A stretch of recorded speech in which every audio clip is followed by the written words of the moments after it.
கள்ளக்குறிச்சி கள்ளச்சாராய மரணத்தை கண்டித்து வேலூரில் மனிதநேய மக்கள் கட்சியினர் ஆர்ப்பாட்டத்தில் ஈடுபட்டனர்.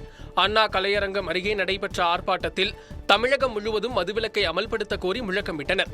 மேலும் அனைத்து மதுக்கடைகளையும் அரசு இழுத்து மூட வேண்டும் என்று கோரிக்கை விடுக்கப்பட்டது. ராணிப்பேட்டை மாவட்டம் அரக்கோணத்தில் ஆபத்தான நிலையில் பேருந்து பயணம் மேற்கொண்ட பள்ளி கல்லூரி மாணவர்களுக்கு காவல்துறை டிஎஸ்பி அறிவுரை வழங்கினர். அரக்கோணத்தில் பள்ளி கல்லூரி மாணவர்கள் பேருந்துகளில் ஆபத்தான நிலையில் படிகளில் தொங்கியபடி பயணம் செய்த வீடியோ இணையத்தில் வைரலானது. இந்நிலையில் மாணவர்கள் பயணம் செய்த பேருந்தை வழிமறித்த டிஎஸ்பி தலைமையிலான போலீசார் மாணவர்களுக்கு அறிவுரை வழங்கினர். மேலும் இதுபோன்ற ஆபத்தான முறையில் பேருந்துகளில் பயணித்தால் சட்டரீதியான நடவடிக்கை எடுக்கப்படும் என எச்சரித்தனர்.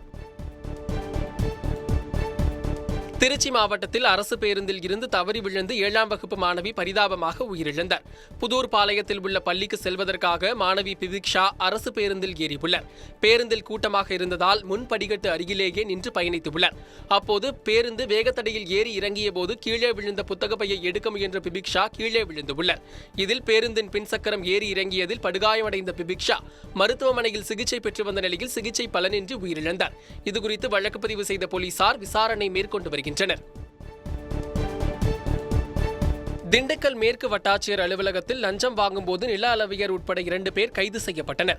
மாவட்ட நிலப்பதிவுகள் துறை ஆவண காப்பகத்தில் பணிபுரியும் நில அளவை பிரிவில் உள்ள சர்வேயர் பாக்கியராஜ் தனிப்பட்டா கேட்டு விண்ணப்பித்த ஆரம் காலனியை சேர்ந்த கணேஷ்குமார் என்பவரிடம் 15,000 ரூபாய் லஞ்சம் கேட்டுள்ளார்.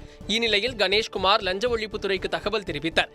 இதையடுத்து கணேஷ்குமாரிடம் இருந்து ரசாயனம் தடவிய பணத்தை பெறும்போது கையும் களவுமாக பாக்கியராஜ் மற்றும் அவரது உதவியாளர் ஆகியோரை லஞ்ச ஒழிப்புத்துறையினர் கைது செய்தனர். ராணிப்பேட்டை மாவட்டத்தில் பழங்குடி மக்களுக்கு வீட்டுமனை பட்டா, தொகுப்பு வீடுகள், ஜாதி சான்று கேட்டு மலைவாழ் மக்கள் சங்கத்தினர் ஆர்ப்பாட்டத்தில் ஈடுபட்டனர். சுமார் 5 கிலோமீட்டர் ஊர்வலமாக நடந்து வந்து வருவாய் கோட்டாட்சியர் அலுவலகம் முன்பு கண்டன ஆர்ப்பாட்டத்தில் ஈடுபட்டனர். பழங்குடி மக்களுக்கு இனசான்று வழங்க வேண்டும், வீட்டுமனை பட்டா வழங்க வேண்டும், காட்டுநாயக்கன் மற்றும் வேட்டைக்காரன் இன மக்களையும் பழங்குடி பட்டியலில் சேர்க்க வேண்டும் உள்ளிட்ட கோரிக்கைகளை வலியுறுத்தி ஆர்ப்பாட்டத்தில் ஈடுபட்டனர். ராமநாதபுரம் மாவட்டம் திருவாடானை அருகே நண்பனை கொலை செய்த நபர் கைது செய்யப்பட்டுள்ளார்.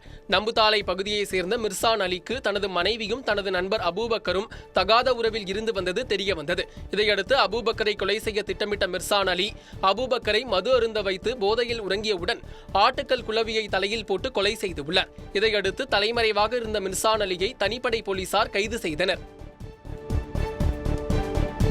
வேலூர் மாவட்டம் குடியாத்தம் அருகே துரியோதனனை பீமன் வதம் செய்யும் நிகழ்ச்சி வெகு விமர்சையாக நடைபெற்றது. ரம்பூர் கிராமத்தில் ஸ்ரீ திரௌபதி சமேத தர்மராஜா கோவிலில் சுமார் 70 ஆண்டுகளாக துரியோதனனை பீமன் வதம் செய்யும் நிகழ்ச்சி நடைபெற்று வருகிறது. இந்நிலையில் மகாபாரத சொற்பொழிவு விழா, அர்ஜுனன் தபசு, திரௌபதி திருக்கல்யாணம், அரவான் கடபலி உள்ளிட்ட நிகழ்ச்சிகள் நடைபெற்றது. இதனைத் தொடர்ந்து துரியோதனனை பீமன் வதம் செய்யும் நிகழ்ச்சி வெகு விமர்சையாக நடைபெற்றது. கன்னியாகுமரி மாவட்டம் குலசேகரம் அருகே கடன் தொல்லையால் ஒரே குடும்பத்தை சேர்ந்த 3 பேர் விஷம் குடித்து தற்கொலைக்கு முயன்றதில் ஒருவர் உயிரிழந்தார். மாமூடி பகுதியைச் சேர்ந்த அஜித்குமார் என்பவருக்கு 2 கோடி ரூபாய் அளவுக்கு கடன் இருந்ததாகவும் கடனை அடைக்க மூத்த மகனிடம் பணம் கேட்டதாகவும் அதற்கு மூத்த மகன் மறுத்ததாகவும் கூறப்படுகிறது. இந்நிலையில் அஜித்குமார் மனைவி மற்றும் இளைய மகனுடன் விஷமருந்தி தற்கொலைக்கு முயன்றுள்ளார். இதில் அஜித்குமாரின் மனைவி பரிதாபமாக உயிரிழந்தார். பெரம்பலூர் அருகே மனநலம் பாதிக்கப்பட்ட இளைஞரை தாக்கிய 3 பேரை போலீசார் கைது செய்து உள்ளனர். நாவலூர் கிராமத்தை சேர்ந்த மனநலம் பாதிக்கப்பட்ட வெங்கடேசன் மீது 4 பேர் அடிக்கடி தாக்குதல் நடத்தி அதனை வீடியோ எடுத்து சமூக வலைதளங்களில் வெளியிட்டு உள்ளனர். இதுகுறித்து பாதிக்கப்பட்ட இளைஞரின் தந்தை காவல் நிலையத்தில் அளித்த புகாரை அடுத்து தாக்குதல் நடத்திய முருகவேல், அருண் மற்றும் ஒரு சிறுவனை போலீசார் கைது செய்து தலைமறைவாக உள்ள ரஞ்சித்தை தேடி வருகின்றனர். திண்டுக்கல் மாவட்டம் நத்தம் அருகே ஏற்பட்ட சாலை விபத்தில் உயிரிழந்த மினிவேன் ஓட்டுநரின் உடலை வாங்க மறுத்து உறவினர்கள் சாலை மறியலில் ஈடுபட்டனர். மணக்காட்டூர் அருகே தனியார் பேருந்து மீது மினிவேன் மோதி விபத்துக்குள்ளானது. விபத்தில் உயிரிழந்த மினிவேன் ஓட்டுநரின் உடலுக்கு பிரேத பரிசோதனை முடிந்த நிலையில் உடலை பெற மறுத்து உறவினர்கள் சாலை மறியலில் ஈடுபட்டனர். இதையடுத்து பேச்சுவார்த்தை நடத்திய போலீசார் இறந்தவரின் உடலை உறவினர்களிடம் ஒப்படைத்தனர். ஈரோடு மாவட்டம் பெருந்துறையில் பல நபர்களிடம் 4 கோடி ரூபாய் பணத்தை பெற்று மோசடி செய்த தலைமை ஆசிரியர் மீது எஸ்பி அலுவலகத்தில் புகார் அளிக்கப்பட்டது. நல்லாசிரியர் விருது பெற்ற அரசு பள்ளி தலைமை ஆசிரியர் பார்வதி அவசர தேவை என கூறி பல்வேறு சான்றிதழ்களை அடமானம் வைத்து பல நபர்களிடம் 4 கோடி ரூபாயை கடனாக பெற்றுள்ளார். இந்நிலையில் ஆசிரியர் கொடுத்த சான்றிதழ்கள் போலியானது என தெரியவந்ததை அடுத்து பாதிக்கப்பட்டவர்கள் எஸ்பி அலுவலகத்தில் பணத்தை மீட்டுத் தரக் கோரி புகார் மனு அளித்துள்ளனர். தமிழகத்திற்கு உரிய காவிரி நீரை பெற்றுத்தர வலியுறுத்தி வருகிற 16ஆம் தேதி தஞ்சையில் உள்ள பொதுப்பணித்துறை அலுவலகத்தை முற்றுகையிடப் போவதாக காவிரி உரிமை மீட்புக் குழு அறிவித்துள்ளது. குழுவின் ஒருங்கிணைப்பாளர் தலைமையில் நடைபெற்ற ஆலோசனைக் கூட்டத்தில் காவிரியில் இருந்து ஜூன் மாதம் 12ஆம் தேதி தண்ணீர் திறந்துவிடப்படாததால் விவசாயிகளுக்கு வறட்சி நிவாரணம் வழங்க வேண்டும் உள்ளிட்ட கோரிக்கைகளை வலியுறுத்தி முற்றுகை போராட்டம் நடத்தப்படும் என தீர்மானம் நிறைவேற்றப்பட்டது. நீலகிரி மாவட்டம் பந்தலூர் அருகே இளைஞர்களை காட்டு யானை விரட்டிய பதைக்க வைக்கும் வீடியோ வெளியாகியுள்ளது. சேரம்பாடி அடுத்த கோரஞ்சில் தேயிலை தோட்ட பகுதியில் உள்ள சாலையில் இளைஞர்கள் சிலர் நடந்து சென்று கொண்டிருந்தனர்.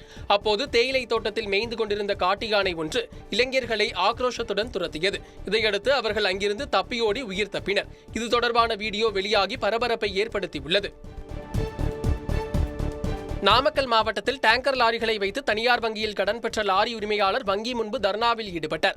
ராதாகிருஷ்ணன் என்பவர் தனது 2 டேங்கர் லாரிகளை வைத்து வங்கியில் கடன் வாங்கியுள்ளார். 5 மாதம் வங்கி தவணையை செலுத்திய நிலையில் குடும்ப வறுமை காரணமாக அதன் பிறகு தவணை செலுத்த முடியாமல் போனதாக கூறப்படுகிறது.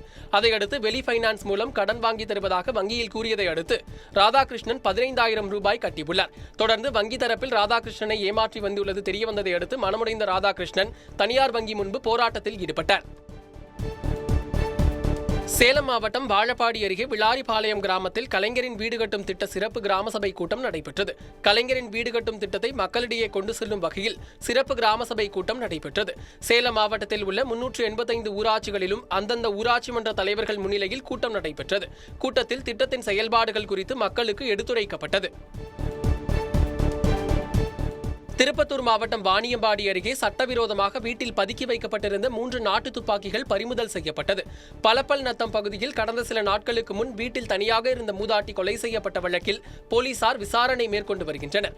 போலீசார் குற்றவாளிகளை பிடிக்க சென்றபோது பூங்குளம் பகுதியில் வெங்கடேசன் என்பவர் வீட்டில் பதுக்கி வைக்கப்பட்டிருந்த 3 நாட்டு துப்பாக்கிகளை போலீசார் பறிமுதல் செய்தனர்.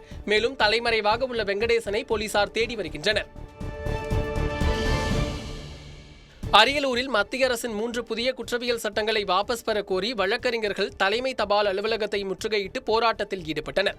மத்திய அரசு கொண்டு வந்துள்ள 3 புதிய குற்றவியல் சட்டங்களை வாபஸ் பெற வலியுறுத்தி நேற்று முதல் வழக்கறிஞர்கள் பணிப்புறக்கணிப்பு போராட்டத்தில் ஈடுபட்டு வருகின்றனர். இந்நிலையில் இன்று மாதா கோவிலில் இருந்து மத்திய அரசை கண்டித்து கோஷங்களை எழுப்பியவாறு ஊர்வலமாக வந்த வழக்கறிஞர்கள் தபால் அலுவலகத்தை முற்றுகையிட்டு போராட்டத்தில் ஈடுபட்டனர்.